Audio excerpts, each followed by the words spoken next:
Sawadika, welcome to ThaiPBS English News Service. Tonight you're with me, Rungtip Chotnaparai. Today, disgruntled flood victims from many provinces around country continue to protest against what they claim to be unjust flood compensation payouts.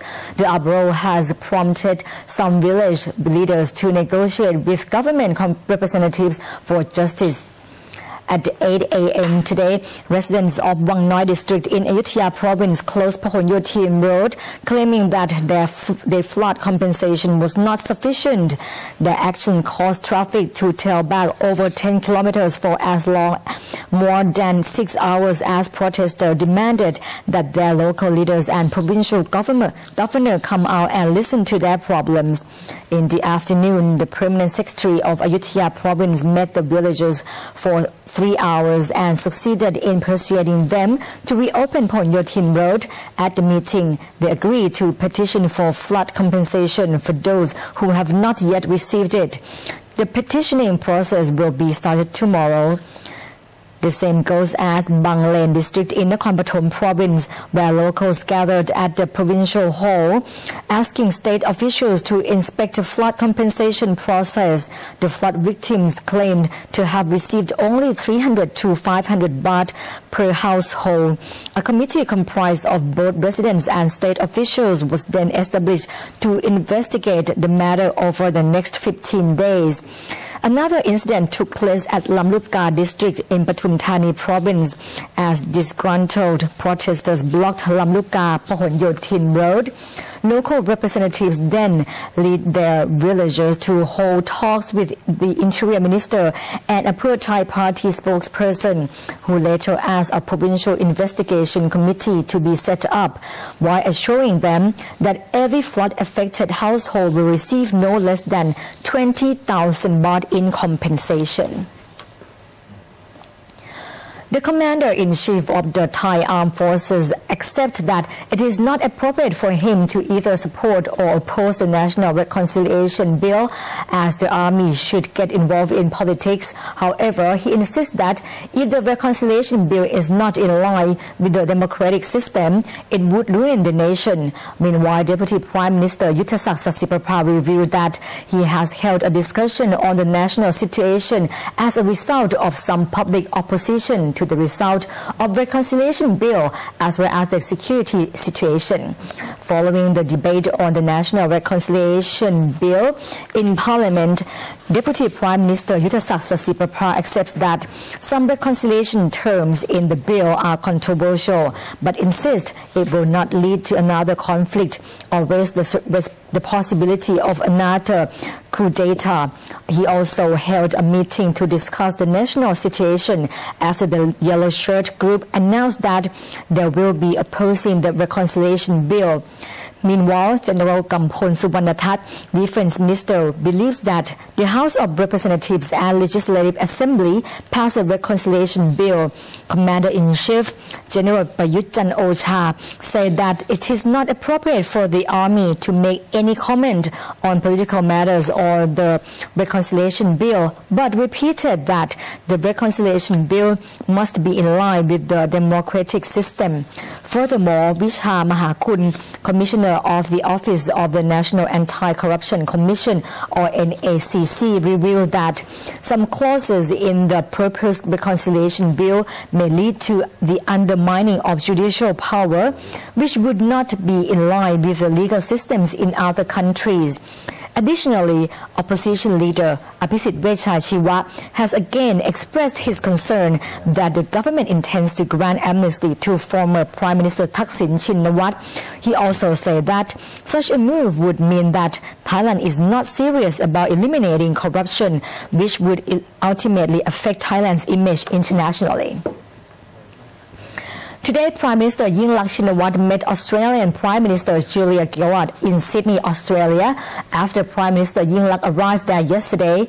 During a 3-day official visit, the two countries will hold discussions on bilateral trade and investment. Today, Prime Minister Yingluck Shinawatra had lunch with Australian Prime Minister Julia Gillard. The Thai PM's three-day official visit to Australia aims to enhance the friendship between the two countries. Thailand and Australia enjoy good relations and cooperation on investment and bilateral trade, especially in the food and energy sectors under the terms of the Thailand-Australia Free Trade Agreement. Additionally, both the Thai and Australian governments have sent troops as part of the peacekeeping exercise in East Timor and to fight piracy in the Aden Bay region. Yesterday, when the Thai Prime Minister arrived in Sydney, she was greeted by a large crowd of well-wishers, mostly members of Australia's huge Thai community. Thailand is Australia's 9th largest trading partner, with two-way trade totaling nearly 20 billion Australian dollars or 19.5 billion US dollars between 2010 and 2011. Hundreds of foreign leaders from governments, corporations and international organizations will be flocking to Bangkok this week to attend the World Economic Forum on East Asia. This is a significant global gathering of decision makers where the focus will be on ASEAN's integration and the important role it plays in today's world economy. The forum also offers great opportunities for Thailand to attract foreign investment and build international confidence, especially following last year's flood. Here's more from Kun Bandit Gert Bandit. This year, Thailand has earned the honor to host the 21st World Economic Forum, or WEF, on East Asia, taking place in Bangkok between May 30th and June 1st. The theme of this year's conference is connectivity, and ahead of the birth of the ASEAN Economic Community in 2015, the significance of this event will attract over 630 CEOs and dozens of government leaders. The World Economic Forum gathers together not only business leaders, but also influential figures from the government sector, academia, and NGOs in a single venue.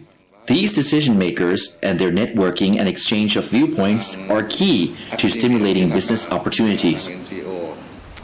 The cohesion brought about by the ASEAN Economic Community, or AEC, as a single market and production base will be a major force in rebalancing the world economy and driving higher growth at a time when there seem to be endless economic uncertainties in the United States and Europe.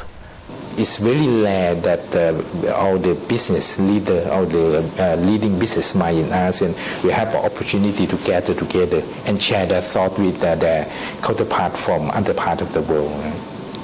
The fact that more than 600 applicants apply for this conference have shown that we are actually at the main crossroad between East and the West. And that all the business leaders realize that this is one of the major forums. Important to Thailand, the region's second largest economy, is that the WEF serves as an opportunity for the country to show the world its remarkable recovery after last year's devastating floods, as well as being an opportunity to display its attractiveness as an ideal investment destination. At the event, the Thai government will prioritize attracting foreign investment in 5 key industries, while fostering the Thai brand on the global stage. We need to seize this networking opportunity. Thailand's business leaders have to seek partnerships with their new international counterparts. At the same time, state agencies such as the Board of Investment, or BOI, have to attract these businesses to invest in the country. Having been described as a catalyst for action, initiatives and partnerships, the World Economic Forum on East Asia has been described by Myanmar's democracy icon Aung San Suu Kyi as a gathering on a global stage that brings together thinkers and doers, movers and shakers. The WEF will enable essential conversations and debates to take place and will establish common ground to address regional challenges from natural disasters to the aging population. It will also offer the chance for mutual learning, business opportunities, and above all, connectivity. Moving on to another important summit, which is the Asia Media Summit 2012, which is currently being held in Bangkok. This gathering of media experts and operators from around the world is being hosted by Thai PBS and is organized by the Asia Pacific Institute for Broadcasting Development, or AIBD. During the session, which began last Saturday and end on Wednesday, the focus has been on the migration from the current analog broadcast systems to digital. Hugh Adams has more. It is inevitable that broadcasting worldwide will transition to digital technology. It's already happening in many countries, but while offering higher quality pictures and sound, the transition also poses many questions about the media in general. This migration to digital is a huge challenge for the regulators as well. Success will depend on the support of TV stations by government, common standards, and the ability of the viewer to use a wide range of receiving devices, from home cinema systems to their mobile phones. Media organizations will need to adapt to serve these varied audiences. Currently, around 5 countries in Asia Pacific are developing digital broadcasting and their roadmaps towards analog switch-off. These territories include Mongolia, Nepal, Sri Lanka, Cambodia, and Tonga. And the ITU, a UN body, have assisted these countries in developing their respective digital migration roadmaps. Move in the next future and how you should work to keep going with the new market, and this kind of media is always evaluating, so you have to keep in touch with reality and see how the others are the best practices that has been made on your market. The discussions at AMS 2012 also covered branding in the new digital media age, the role of media in education, human development, and the battle against HIV. For more information about AMS 2012 and to watch the sessions, you can log on to worldwideweb.webtvthaipbs.com. Hugh Adams, Thai PBS. Today, Lord Michael Williams of Buckland, a member of British House of Lords and trustee of the British Broadcasting Corporation, or BBC, visited Thai PBS studios. The BBC and Thai PBS are both public service broadcasters. He said how impressed he was that Thai PBS has added a democratic to death structure in the form of our audience council to help to ensure public feedback and balance.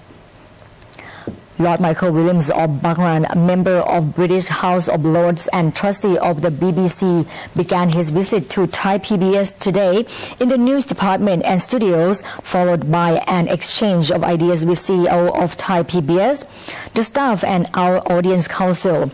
Lord Michael said that Thai PBS is a great success as a public service broadcaster, or PSB, in Thailand, as he sees that a truly independent PSB is important in any democratic country. He expressed his delight at the stated mission of Thai PBS of being a channel for the people. Public broadcasting and public service is very good, but you also need some representative, some democratic element to it, to have feedback. The world-famous British Broadcasting Corporation, or BBC, is also a public service broadcaster which is funded principally by an annual television license fee payable by all British households, companies and organizations that use a TV set. Thai PBS, on the other hand, is funded from so-called sin taxes on tobacco and alcohol to protect the station from both political and commercial influence. Prior to the ASEAN Defense Ministers meeting tomorrow, the Thai Minister of Defense met his Cambodian counterpart. The Thai minister says that decreasing the number of soldiers deployed in the Pravihir Temple area as the international court order will not happen within the next month.